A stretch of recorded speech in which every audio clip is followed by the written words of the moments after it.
mahilig ako sa tuta. At magaan... Tuta! Lakasan mo na. Isuhaw, lakasan mo. Tuta kasi! Mahilig ako sa tuta. Mahilig ka sa Magaan ang loob ko sa tutang mabait at masunurin. Gusto kong tumahol kayo na parang tuta, pero iba't iba ang emosyon.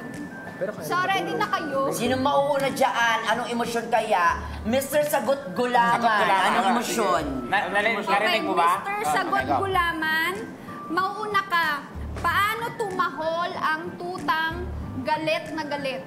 Ay, tumatahol. Nagalit O, tayo muna. Ay, bawal tumingin. Okay, go. Kunwari, tatahulan niya si Tekla, tuta din. Go. Yan. Ayan, harap. Ayan, harapin mo si Tekla. Go. Tahol. Kunwari, nag-aagawa kayo sa buto.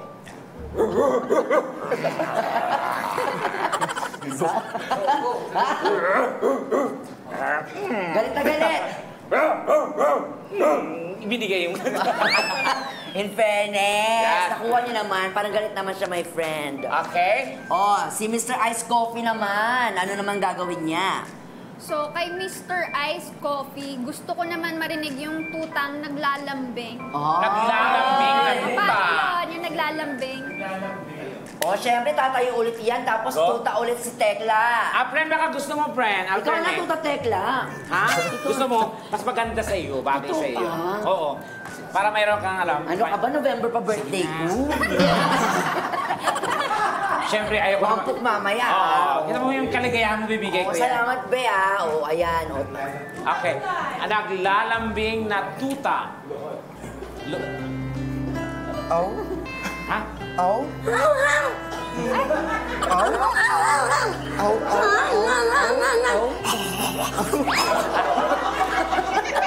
Ganun naman talaga yung tuta. Meron akong 4 na aso na doon.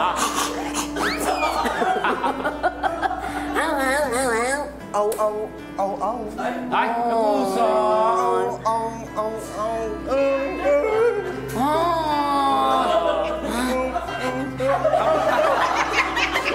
Diba? Ganun yung tuta pag... Ay, magaling, Be. Magaling siya maglambing na tuta. In fairness. Okay. Lalaban. Oh, si Mr. ano naman, pineapple juice. Pineapple juice? Ano naman ang kay pineapple juice? Paano naman yung tutang nakakita ng multo? Ayan. Ay. Tekla, ikaw syempre. Ako na lang yung multo. Oo. Game. Paano daw nakakita yung tuta ng multo? Go.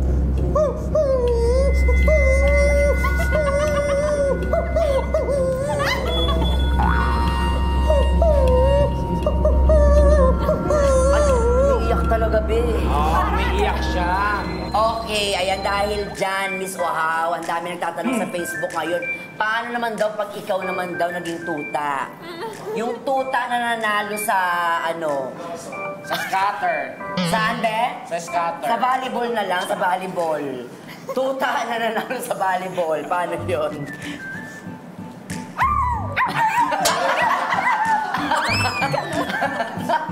Paano mag-spike ang tuta?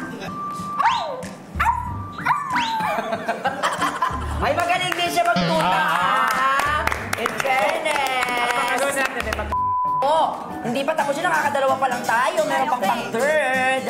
Number 3, may heat wave ngayon sa Pilipinas. Oh? Ano daw? May heat wave. Ngayon sa Pilipinas. Heat wave. Super hot pa rin ng panahon. Pero may nagsabi sa akin na mas hot kayong tatlo. Ay, sino kaya nagsabi sa iyo? Ang tanong ko, magbigay ng isa yung quality that makes you hot. Ay.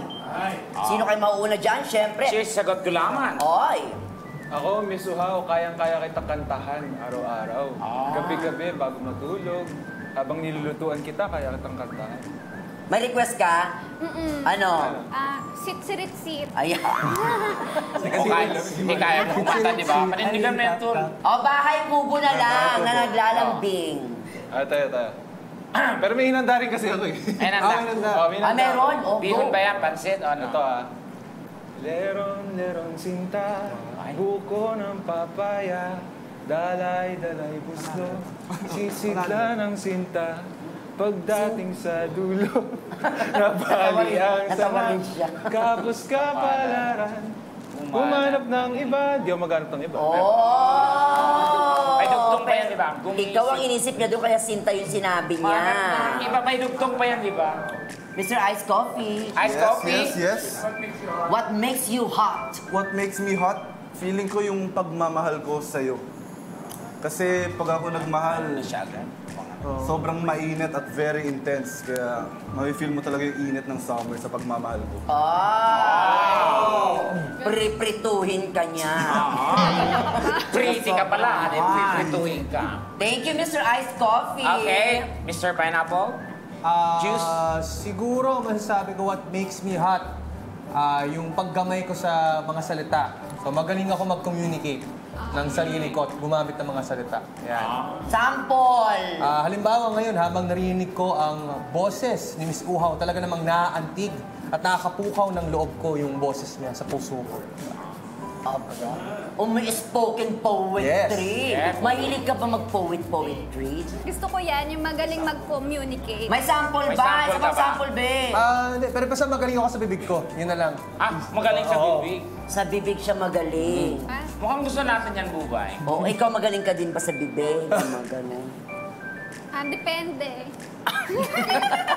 Yung magsalita din ng mga ano. May mga ganun talaga doon mo nakukuha eh, di ba?